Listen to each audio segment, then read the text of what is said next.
नमस्कार। मैं हूं सुभाशीष दत्ता, डेप्यूटी एडिटर जागरण न्यू मीडिया के साथ, और आप देख रहे हैं जागरण डायलॉग्स। आज के इस सेशन में हम बात करने वाले हैं थायराइड से रिलेटेड प्रॉब्लम्स की, और साथ ही हम चर्चा करेंगे इस बीमारी से जुड़े लक्षण और बचाव के तरीकों के बारे में। आज हमारे साथ एक खास मेहमान हैं जिनका मैं परिचय कराना चाहूंगा। We have with us doctor Ravindra Gupta, department of internal medicine, CK Birla hospital, Gurugram. Sir, आपका बहुत बहुत स्वागत है। Thank you. समय को जाया ना करते हुए हम सवालों का सिलसिला शुरू करते हैं। सर, मेरा पहला सवाल आपसे यह है कि हमें थायराइड ग्लैंड के बारे में बताइए और वो क्या क्या फंक्शन हमारी बॉडी में करता है, थोड़ा इस बारे में बताइए। हमारे शरीर में कई तरह के ग्लैंड्स होते हैं जो अलग अलग तरह के हार्मोन्स प्रोड्यूस करते हैं। थायराइड इज जस्ट इसी तरह से एक ग्लैंड है जो हमारी नेक के सेंटर में बीच में पाया जाता है। और थायराइड ग्लैंड हार्मोन का बहुत ही इंपॉर्टेंट फंक्शन हमारे शरीर में है, क्योंकि ये जो हार्मोन प्रोड्यूस करता है वो हमारे शरीर में, हम जो भी खाना हमारे शरीर में पहुंचता है उससे जो एनर्जी प्राप्त होती है उसको सारे शरीर में डिस्ट्रीब्यूट करता है, हर सेल तक पहुंचाता है। तो थायराइड हार्मोन इसलिए हमारे शरीर में बहुत ज्यादा जरूरी है, क्योंकि ये ना केवल हमारी बॉडी बेसल मेटाबॉलिक रेट, हमारे शरीर में जो एक शरीर की एनर्जी रिक्वायरमेंट है उसको मीट आउट करने में मदद करता है, ये हमारी हार्ट की रेट को भी कंट्रोल करता है, ये हमारी मसल्स की हेल्थ को भी कंट्रोल करता है, ये हमारे ब्रेन डेवलपमेंट के लिए भी बहुत जरूरी है, क्योंकि जो ब्रेन के सेल्स हैं उनको थायराइड हार्मोन्स के थ्रू एनर्जी प्राप्त होती है। इवन हमारी बोन मेंटेनेंस के लिए भी थायराइड हार्मोन की बहुत आवश्यकता है। सो थायराइड एक तरह से मल्टीपल काम करता है, और यह हार्मोन 3 तरह के हार्मोन्स हमारे शरीर में रिलीज करता है, जिनका नाम है कैल्सिटोनिन, T3 हार्मोन और T4 हार्मोन। थोड़ा सा अब इससे आगे बढ़ता हूँ सर। जैसा कि हमने बात की कि हम थायराइड से रिलेटेड प्रॉब्लम्स के बारे में बात करेंगे, तो हमें बताइए कि ऐसे कौन से कॉमन जो थायराइड प्रॉब्लम्स हैं जो कि हमारे देश में देखे जाते हैं, और क्या ये प्रॉब्लम्स महिलाओं में और पुरुषों में अलग होते हैं? थोड़ा इस बारे में बताइए। नहीं, महिलाओं और पुरुषों में अलग तो नहीं होते हैं, लेकिन जो हाइपोथायराइडिज्म, जो थायराइड की बीमारियां हैं, कंपैरेटिवली महिलाओं में कहीं ज्यादा होती हैं एज कंपेयर टू मेन। लेकिन ऐसा नहीं है कि महिलाओं में अलग तरह की बीमारियां हैं और जेंट्स में अलग, मेल्स में अलग तरह की बीमारियां हैं। थायराइड जो कॉमनली देखने में आता है, जो सबसे ज्यादा 10 में से 9 मरीज थायराइड के हाइपोथायराइडिज्म से होते हैं, जिनमें थायराइड हार्मोन बनने की प्रक्रिया कम हो जाती है। शरीर में थायराइड हार्मोन की कमी की वजह से हमें बाहर से थायराइड हार्मोन देना पड़ता है। दूसरी तरह की बीमारी वो है जिसमें थायराइड हार्मोन की अति हो जाती है, एक्सेस प्रोडक्शन होने लगता है, ज्यादा प्रोडक्शन होने लगता है। और जब थायराइड हार्मोन एक्सेस प्रोडक्शन होने लगता है, वो भी हमारे शरीर में नेगेटिव प्रभाव डालता है। सो मेनली 2 तरह की प्रॉब्लम सबसे ज्यादा कॉमन देखने में आती हैं, लो थायराइड और हाई थायराइड। बाकी कभी कभार थायराइड में थायराइड कैंसर भी देखने को मिलते हैं, थायराइड में इन्फेक्शन, वायरल या बैक्टीरियल इन्फेक्शन से थायराइडाइटिस भी हो जाता है, या कभी कभी थायराइड फंक्शन नॉर्मल होता है बट थायराइड ग्लैंड इटसेल्फ बड़ा हो जाता है, जिसको हम गॉइटर कहते हैं। तो इस तरह की विभिन्न बीमारियां थायराइड की हमें देखने में आती हैं। जी सर, जैसा आपने अभी बीमारियों के बारे में बताया, हम आगे अपनी चर्चा के दौरान इस पे थोड़ा डिटेल में बात करेंगे। और उससे पहले मैं आपसे पूछना चाहता हूँ कि थायराइड प्रॉब्लम्स के कॉजेस क्या होते हैं, कि किस तरह की हम गलतियां करते हैं आम जिंदगी में, उससे हमारे थायराइड में प्रॉब्लम्स आती है। थोड़ा इस बारे में बताइए। थायराइड की जो कॉमनेस्ट कारण जो थायराइड का अभी जो हमें देखने में आता है वो ऑटो इम्यूनिटी है। इसका मतलब ये है कि हमारे शरीर के अंदर ही ऐसी एंटीबॉडीज बन जाती हैं जो हमारे थायराइड हार्मोन के प्रोडक्शन पे असर करती हैं। ज्यादातर इनसे थायराइड हार्मोन प्रोडक्शन कम हो जाता है और हाइपोथायराइडिज्म होता है। दूसरा, iodine deficiency is another reason जिसकी वजह से थायराइड की प्रॉब्लम्स आती हैं। लेकिन उसके बारे में मैं ये कहना चाहूंगा कि iodine deficiency in fact only Himalayan regions में ही नेचुरल रूप से पाई जाती है। हमारे नॉन हिमालयन इंडिया में हमें थायराइड नेचुरल डेफिशिएंसी आयोडीन की नहीं होती है।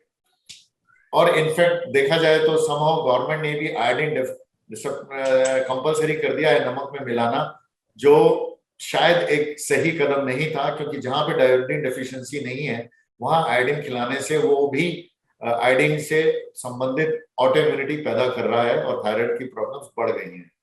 जी सर कॉजेस के बाद हम जानना चाहेंगे कि ऐसे कौन से अर्ली साइंस या सिम्टम्स होते हैं जो किसी पेशेंट को या किसी भी इंसान को अगर ऐसे सिम्टम्स आए तो उन्हें समझना चाहिए कि हाँ कुछ एक इश्यूज है। और इससे थायराइड से रिलेटेड क्या क्या साइंस हैं इस बारे में बताएं। अगर किसी का थायराइड ग्लैंड गर्दन में उसको अपनी गांठ दिखाई देती है बड़ी, तो डेफिनेटली थायराइड की गांठ हो सकती है, तो उसको अपने फिजिशियन के पास जाके दिखाना चाहिए। फिर उससे रिलेटेड थायराइड फंक्शन टेस्ट या अल्ट्रासाउंड थायराइड ग्लैंड का गोइटर का किया जाता है, देखने के लिए कि ये जो गांठ है वो किस तरह की है। अब दूसरी जो सिम्टम्स की बात है, जब हमें अप्रोच करना चाहिए, जो कॉमनेस्ट सिम्टम्स हमें थायराइड में देखने में आता है, जो हाइपोथायराइडिज्म इस विच आई सेड पहले भी कि कॉमनेस्ट कारण ये है, उसमें अक्सर आदमी को धीरे धीरे कमजोरी आना, शरीर में थकान जल्दी हो जाने लगती है, दे हैव वेट गेन, वजन बढ़ता है, वजन बढ़ने के साथ उनकी ठंड को सहने की क्षमता कम हो जाती है, उन्हें सर्दी ज्यादा लगने लगती है, हेयर फॉल्स होने शुरू हो जाते हैं, स्किन में खुश्की ड्राइनेस आनी शुरू हो जाती है, या लेडीज में अक्सर पीरियड्स इरेगुलर आने शुरू हो जाते हैं, नॉर्मल डेट्स में नहीं आने, आगे पीछे आना शुरू हो जाते हैं। ऐसी सब संभावनाएं, ऐसी सब लक्षण दिखने पर हमें अपने फिजिशियन या डॉक्टर को दिखा के और अपना चेकअप कराना चाहिए। दूसरी तरफ हाइपरथायराइडिज्म, जिसमें थायराइड हार्मोन जरूरत से ज्यादा बनता है, ऐसे मरीजों में भी कमजोरी आती है, उनकी दिल की धड़कन तेज हो जाती है और उनका वजन गिरना शुरू हो जाता है। ऐसी सूरत में भी हमें डॉक्टर को परामर्श करने की आवश्यकता है। तो बेसिकली ये साइंस हमें नजर रखने चाहिए अपनी बॉडी में। ऑफ कोर्स बॉडी कुछ ना कुछ साइंस देता है किसी भी प्रॉब्लम से, तो अगर कभी भी ऐसे साइंस नजर आए तो अपने डॉक्टर के पास जाएं और अपना इलाज करवाएं। सर इलाज से ही हम थोड़ा आगे बढ़ते हैं कि थायराइड किस के ट्रीटमेंट का प्रोसेस क्या होता है। क्या ये मतलब थोड़ा कॉम्प्लिकेटेड होता है या फिर इसमें सर्जरी की जरूरत पड़ती है या दवाइयों से ठीक होता है? जी, थायराइड का जो ट्रीटमेंट है बड़ा सिंपल है। जो अगेन मैं उसमें वही कहूंगा, हाइपोथायराइडिज्म, जिसमें थायराइड हार्मोन शरीर में कम बनने लगता है, जिसकी वजह से टीएसएच लेवल हमने देखा है बढ़ जाता है। टीएसएच लेवल जिसमें बढ़ता है वो इसलिए बढ़ता है क्योंकि थायराइड हार्मोन कम बन रहा है, और TSH is thyroid stimulating hormone. So अगर आपके शरीर में थायराइड हार्मोन कम हो रहा है तो ये जो बीमारी है ये 99% लाइफ लॉन्ग होती है, और हर आदमी को जिंदगी भर हम थायराइड हार्मोन सप्लीमेंट दे रहे हैं। ट्राई टू अंडरस्टैंड, ये इलाज नहीं है, ये हमारे शरीर में थायराइड हार्मोन की कमी हो गई है। हमारा शरीर थायराइड कम बना रहा है, और हम जितना कम बना रहा है उसको हम बाहर से थायराइड हार्मोन देके सब्स्टिट्यूट कर रहे हैं। ये तो बिल्कुल सिंपल है, इसमें किसी तरह की कोई कॉम्प्लिकेशन ट्रीटमेंट में नहीं है। अब जो दूसरा तरह का थायराइड हार्मोन है वहां पे जरूर कुछ समस्याएं हैं।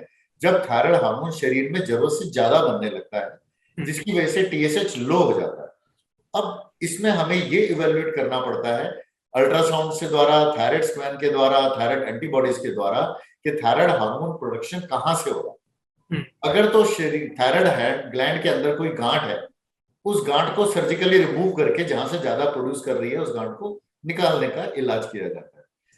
पहले कुछ जमाने में, कुछ समय, आज भी सिलेक्टेड केसेस में रेडियो आयोडीन थेरेपी से उस गांठ को खत्म किया जाता है। और तीसरा, जब हम देखते हैं कि थायराइड हार्मोन प्रोडक्शन किसी एक गांठ से ना होकर पूरे में एक साथ बढ़ी हुई है, तो हम एंटी थायराइड ड्रग्स देते हैं। जो एंटी थायराइड ड्रग्स है थायराइड हार्मोन प्रोडक्शन को कम करते हैं। ज्यादातर इस तरह का इलाज 1.5 से 2 साल तक में कवर हो जाता है। 2 साल के बाद, 2.5 साल के बाद दवाई की जरूरत नहीं पड़ती है, और ऐसे लोग अक्सर कुछ समय बाद हाइपोथायराइड स्टेट में चले जाते हैं, जहां उनकी थायराइड प्रोडक्शन नेचुरल नॉर्मल से भी कम हो जाती है और उनको थायराइड सप्लीमेंट देना पड़ता है। Surgery is very rarely scene unless कोई कैंसर या कोई गांठ या ट्यूमर ऐसा बन जाता है। जी जी। सर मैं थोड़ा अगले सवाल की तरफ जाऊंगा कि जो आजकल आप देखते हैं, आप डॉक्टर हैं, आपके पास पेशेंट्स आते हैं, तो ये कितना कॉमन जो है थायराइड प्रॉब्लम है लोगों में देखी जाती है, और किस तरह से ये लोगों की जो डेली लाइफ है उसको कैसे इफेक्ट करता है, थोड़ा इस बारे में बताइए। जी, थायराइड हार्मोन रिसेंटली कुछ सालों में, पिछले कुछ सालों में काफी तेजी से उभरा है, और मैं यहाँ पे कहना चाहूंगा कि ये एक विज्ञान है कि जब आयोडीन जरूरत से ज्यादा मात्रा में दिया जाए तो वो खुद थायराइड की प्रॉब्लम करता है। संभवतः जब से थायराइड हार्मोन जब से आयोडाइज सॉल्ट कंपलसरी कर दिया गया है देश में कि हर आदमी को आयोडाइज सॉल्ट देना है, जबकि आयोडीन डेफिशिएंसी सिर्फ हिमालयन रीजन में होती है, सारे भारत में नहीं, तो आयोडीन एक्सेस होने की वजह से भी ये हाइपोथायराइडिज्म का इंसिडेंस काफी बढ़ गया है। तो दूसरा क्वेश्चन क्या था, मैं वापस जानना चाहूंगा, सॉरी मैं। ये लोगों की जो डेली लाइफ को कैसे इम्पैक्ट जी करता है थायराइड। जी जी, बेसिकली थायराइड हार्मोन की डेफिशिएंसी की वजह से शरीर में कमजोरी आ जाती है, थकान होती है, आदमी अपना काम को पूरी तरह से नहीं कर पाता। दूसरी समस्या जो हाइपोथायराइडिज्म में आने आती है, वो अक्सर ऐसे लोगों में डिप्रेशन की समस्या बढ़ जाती है। ऐसे लोग अक्सर डिप्रेस देखे गए हैं और उनका कारण थायराइड माना गया है। इवन बच्चों में जो जन्म से पैदा होते हैं थायराइड डेफिशिएंसी से, उनका डेवलपमेंट, ब्रेन डेवलपमेंट भी इम्पेयर्ड हो जाता है और वजन बढ़ जाता है। हाइपोथायराइडिज्म में वजन बढ़ने के साथ साथ, क्योंकि ये हार्ट मसल्स को भी थिक कर देता है, तो ऐसे लोगों में हार्ट डिजीज, हार्ट फेलियर और ब्लड प्रेशर की बीमारियां का रिस्क बढ़ जाता है। देन आपका कोलेस्ट्रॉल लेवल भी थायराइड में ज्यादा मिलता है। जो थायराइड के मरीज होते हैं उनमें कोलेस्ट्रॉल लेवल भी ज्यादा होता है और थायराइड को ट्रीट करने से उनके कोलेस्ट्रॉल लेवल में भी कमी आती है। और हाइपरथायराइड वालों को भी शरीर में कमजोरी, थकान बहुत ज्यादा हो जाती है और उनका वजन गिरना शुरू हो जाता है। जी, सो बेसिकली थायराइड की समस्या से बाकी और सीरियस समस्याएं भी उत्पन्न होती हैं। तो इसी का अगर हम सारांश में ये बात करें तो सर, इसके बाद मैं ये जानना चाहूंगा, जैसे आपने कुछ टेस्ट के नाम लिए कि TSH लेवल्स होते हैं, तो किसी भी इंसान को जो ये टेस्ट होते हैं ये कब करवाने चाहिए, कितने फ्रीक्वेंटली करवाने चाहिए, जिससे कि उनको पता रहे कि क्या बॉडी में क्या चल रहा है। जी, आजकल 40 साल के बाद सबको रिकमेंड किया जाता है कि अपने एनुअल हेल्थ चेकअप कराया करें। तो हम अपने एनुअल हेल्थ चेकअप्स में अगर हम साल में एक बार रेगुलरली कराते हैं तो हम थायराइड को डिटेक्ट कर सकते हैं। और अगर इस बीच हमें ऐसे लक्षण, जिसके बारे में मैंने अभी बात किया है, ऐसे कुछ भी लक्षण मिलते हैं तो हम बीच में भी अपने थायराइड के टेस्ट करा सकते हैं। लेकिन एनुअल चेकअप अगर हम रेगुलर फीचर करें तो ना केवल thyroid, liver function, kidney function, diabetes, काफी बीमारियों के बारे में हमें समय रहते पता चल सकता है। तो एनुअल चेकअप होता रहे तो, और खासकर लेडीज में, और खासकर दो लेडीज जब प्रेगनेंसी है तो प्रेगनेंसी में सारी गायनेकोलॉजिस्ट, हर गायनेकोलॉजिस्ट अपने मरीज का थायराइड फंक्शन टेस्ट जरूर कराती है। जी, सर, इसके आगे मैं आपसे जानना चाहूंगा कि हमारे देश में थायराइड को लेके काफी सारे मिथ्स हैं, काफी मिसकंसेप्शंस हैं। सो थोड़ा उन चीजों पे प्रकाश डालिए और ऐसा ऐसे कौन से मिसकंसेप्शंस हैं जिसके बारे में कि लोगों को अवेयर रहना चाहिए। जी हाँ, सबसे बड़ा मिथ, बहुत अच्छा क्वेश्चन है। सबसे बड़ा मिथ जो लोगों को है कि अक्सर लोग आते हैं ओपीडी में कहेंगे कि सब ये पर्टिकुलर डाइट खानी चाहिए, थायराइड है तो हमें वो नहीं खाना चाहिए। ये सारी धारणाएं गलत है। थायराइड को ठीक करने के लिए किसी तरह की डाइट स्पेसिफिक रिकमेंडेड नहीं है। थायराइड के साथ हम हाई कोलेस्ट्रॉल देखते हैं, जैसा मैंने बताया। थायराइड के साथ मोटापा, वजन बढ़ जाता है। तो अगर कोई डाइट हमें स्पेसिफिक अगर हमें लेनी है तो हमें अपने कोलेस्ट्रॉल को कम करने वाली डाइट, लो फैट डाइट, और वजन कम करने के लिए low sugar, low fat diet अगर हम काम में लेते हैं तो हम थायराइड से होने वाले वजन जो कि बढ़ता है उससे हम नियंत्रण में ले सकते हैं। स्पेसिफिक कोई डाइट थायराइड की ऐसी नहीं है। अब यहाँ मैं कुछ एक चीज बताना चाहूंगा जो थायराइड स्पेसिफिक डाइट नहीं है। मतलब ये नहीं है कि आपको थायराइड की बीमारी है तो ये खाना खाएं, नहीं। कुछ चीजें, कुछ खाने के जैसे फूल गोभी, पत्ता गोभी, ब्रोकोली एंड पालक, इनमें आयोडीन कंटेंट ज्यादा होता है। तो अगर आयोडीन कंटेंट ज्यादा होगा तो जैसे मैंने अभी आपको कुछ समय पहले बताया कि आयोडीन नमक इटसेल्फ इज रिस्पॉन्सिबल, कहीं किसी हद तक विज्ञान इसको जानता है, जिसकी वजह से थायराइड प्रॉब्लम्स बढ़ रही हैं। तो इनको अगर हम इनकी भी अगर हम अति करते हैं तो एक्सेस आयोडीन हमें शरीर में पहुंच के वो भी हमें थायराइड के लिए नुकसान करता है। तो अति इज इम्पोर्टेंट। हाँ, कभी कभार हम इसको खा सकते हैं, ऐसा नहीं है कि हमें उनके अपनी खुराक में बिल्कुल बंद करना है। लेकिन अगर हम रोज हर दूसरे दिन गोभी, फूल गोभी, पालक, पत्ता गोभी और ब्रोकोली, ये सारी चीजें खाएं तो हमें उनको ज्यादा क्वांटिटी लेने में बचना चाहिए। जी, सर, जैसा आपने एक बहुत ही अच्छी बात बताई कि थायराइड की कोई डाइट नहीं है, क्योंकि बहुत लोगों में ये सबसे बड़ा मिसकंसेप्शन होता है कि थायराइड हो गया तो ये नहीं खाना, वो खाना है। बट एक चीज जो मुझे समझ आया कि नमक की क्वांटिटी को थोड़ा सा हमें रेगुलेट करना है अपने डेली उसमें। अगर आप बताइए अगर मैं सही बोल रहा हूँ तो। जी जी जी, नमक का थायराइड से कोई रिलेशन नहीं है। ठीक है, नमक अगर हमारे एक्सेस में नमक खाते हैं तो उसका डेफिनेटली कुछ हद तक 50% केसेस जो ब्लड प्रेशर के होते हैं वो सॉल्ट सेंसिटिव होते हैं। अब यहाँ क्योंकि आपने कहा है, और क्योंकि मेरे लिए बड़ा इंटरेस्टिंग सब्जेक्ट हमेशा ये रहा है, क्योंकि हम लोग ये देखते हैं कि हमारे पास हेल्थ चेकअप्स के लोग आते हैं और एल्डरली लोग भी होते हैं, उनमें अक्सर नमक नॉर्मल से भी बहुत लो आ रहा होता है। ये बड़ी कॉमन समस्या हो गई है। इसका कारण है कि लोग साधारण नमक को भी इतना कम कर देते हैं कि उसकी जगह सेंधा नमक या काला नमक सब्स्टिट्यूट कर देते हैं और खाने में नमक ज्यादा कम कर देते हैं। नमक भी हमारे शरीर का एक जरूरी तत्व है। हमारे नर्वस सिस्टम के लिए नमक is very important. Normal level नमक का 135 टू 150 मिली इक्विवेलेंट होता है। तो नमक की मात्रा 3 से 4 ग्राम तक ठीक है। एक्सेस नमक नहीं लें, जैसे अचार है, पापड़ है, सलाद में ऊपर से नमक डाल दिया, या फलों में ऊपर फलों का सलाद बना के खा लिया, तो वो चीजें अवॉइड करें जिससे हम एक्स्ट्रा सॉल्ट को अवॉइड कर सकते हैं। लेकिन हमें अपने खाने में नॉर्मल सॉल्ट नॉर्मल प्रक्रिया में दाल सब्जी में जैसे खाते हैं वैसे लेना आवश्यक है।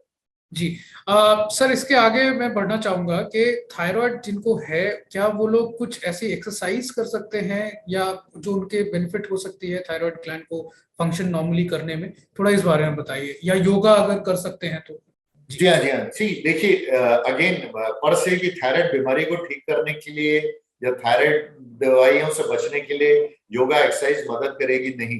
लेकिन जैसा मैंने आपको कहा कि थायराइड की बीमारी से हार्ट की समस्या बढ़ती है, डायबिटीज, वेट गेन होता है, डायबिटीज हो सकती है, कोलेस्ट्रॉल बढ़ जाता है। So definitely exercise, yoga, meditation have their role. उनका डेफिनेटली हमें उसको ये सोच के हम करें कि हम थायराइड ठीक कर रहे हैं, नहीं, हम उसको ये सोच के करें कि थायराइड के साथ होने वाली अन्य हार्ट संबंधित समस्याओं का निराकरण करने के लिए हमें एक्सरसाइज, योगा और मेडिटेशन भी करना चाहिए।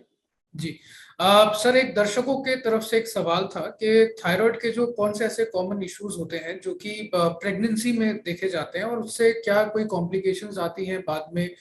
थोड़ा इस बारे में बताइए। जी हाँ, जी हाँ। थायराइड बहुत इंपॉर्टेंट है प्रेगनेंसी में। पहली बात तो अगर थायराइड की प्रॉब्लम है, हाइपोथायराइडिज्म है, तो कंसीव करने में भी प्रॉब्लम होती है। तो कई बार इनफर्टिलिटी का भी एक कारण थायराइड की समस्या होती है। जब भी कभी इनफर्टिलिटी से कोई गायनेकोलॉजिस्ट के पास पहुंचते हैं तो सबसे पहले वो थायराइड टेस्ट कराते हैं, पहली बात। तो फर्टिलिटी के लिए थायराइड होना जरूरी है, नॉर्मल। लेकिन प्रेगनेंसी के टाइम में थायराइड का फंक्शन नॉर्मल होना अति अति आवश्यक है। अगर थायराइड की डेफिशिएंसी को, हाइपोथायराइडिज्म को प्रेगनेंसी में ठीक ना करें तो बच्चे में स्टिल बर्थ, अबॉर्शन या मिसकैरेज होने के चांसेस बढ़ जाते हैं। प्री मैच्योर बच्चा होने का, जल्दी समय से पहले बच्चा डिलीवरी होने का रिस्क बढ़ जाता है। उनको हार्ट फेलियर की समस्या होने की समस्या मदर को हो जाती है ड्यूरिंग प्रेगनेंसी। एक्लेम्शिया करके बीमारी जिसमें कि सीजर्स और ब्लड प्रेशर बढ़ जाता है, ये समस्या भी देखने में आती है अगर थायराइड को ट्रीट ना करें। और even PPH, postpartum haemorrhage, after delivery haemorrhage होके सीरियस कॉम्प्लिकेशंस डेवलप होने की समस्या अगर अनट्रीटेड थायराइड हो तो हो जाती है। तो इन सब समस्याओं से बचने के लिए, निराकरण के लिए सबसे ज्यादा जरूरी है कि ड्यूरिंग प्रेगनेंसी हम थायराइड को मॉनिटर करें और जैसा चिकित्सक की परामर्श से हमें थायराइड की दवाइयों, खुराकों को नियमित आवश्यक रूप से लेते रहे। जी सर, आखिर में मैं एक और अपने दर्शकों का सवाल लेना चाहूंगा कि कुछ उनके मन में रहता है कि थायराइड से जो डैमेज होता है, क्या कोई परमानेंट डैमेज होता है बॉडी में या कहीं इरिवर्सिबल डैमेज होता है? तो थोड़ा इस बारे में बताइए सर। सबसे ज्यादा जरूरी है जो इरिवर्सिबल डैमेज, वो ये है कि अगर बच्चा हाइपोथायराइड मदर का और बच्चे को हाइपोथायराइडिज्म हुआ, इसलिए जब भी बच्चा पैदा होता है तो बॉर्न होने पे जब भी पीडियाट्रिशियंस को शक होता है कि मदर को थायराइड की हिस्ट्री है तो बच्चे का थायराइड लेवल करा लेते हैं। तो अगर ऐसी सूरत में बच्चों को परमानेंट ब्रेन डैमेज होने का प्रॉब्लम हो जाती है तो थायराइड की समस्या वहां पे परमानेंट डैमेज करती है।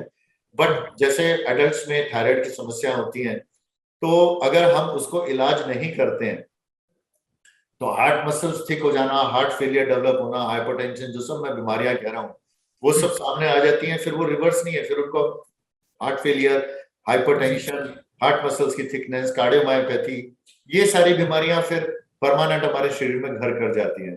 क्योंकि थायराइड हार्मोन किसी एक चीज को अफेक्ट नहीं करता है, वो हमारे बोन मेटाबॉलिज्म को अफेक्ट करता है, हमारे हार्ट को अफेक्ट करता है, हमारे ब्रेन को अफेक्ट करता है, नर्वस सिस्टम को अफेक्ट करता है। तो इसलिए डैमेज मल्टीपल तरह से प्रभावित होता है। लेकिन अगर हम समय रहते हैं और उसको इलाज करें तो हम डेफिनेटली चीजों को नियंत्रण में कर सकते हैं। वेट हो सकता है कि पूरी तरह से कंट्रोल ना हो, स्किन में ड्राइनेस हो सकता है पूरी तरह से ठीक ना हो, हेयर लॉस पूरी तरह से ठीक ना हो, लेकिन ये इतनी इंपॉर्टेंट चीजें नहीं है। जो हमारा मेटाबॉलिक सिस्टम है उसको थायराइड ट्रीट कर देता है तो हम अपने आपको बिल्कुल नॉर्मल महसूस कर सकते हैं और नॉर्मल लाइफ जी सकते हैं। जी, शुक्रिया सर, आपने बहुत अच्छे से हमें समझाया। और सवाल हमारे पास बहुत है लेकिन समय हमारे पास लिमिटेड है, और इसी के लिए हम आज का ये सेशन यहीं पे वाइंड अप करना चाहेंगे। डॉक्टर गुप्ता, आपका बहुत बहुत शुक्रिया हमारे साथ जुड़ने के लिए और हमारे दर्शकों के सवालों का जवाब देने के लिए। जागरण डायलॉग्स का ये एपिसोड आप दैनिक जागरण फेसबुक पेज पर देख सकते हैं, और साथ ही कुछ ही देर में ये एपिसोड दैनिक जागरण के यूट्यूब चैनल पर भी अवेलेबल होगा। आज के लिए बस इतना ही। हम नेक्स्ट वेडनेसडे फिर मिलेंगे आपसे एक नए हेल्थ टॉपिक के साथ। तब तक के लिए शुक्रिया।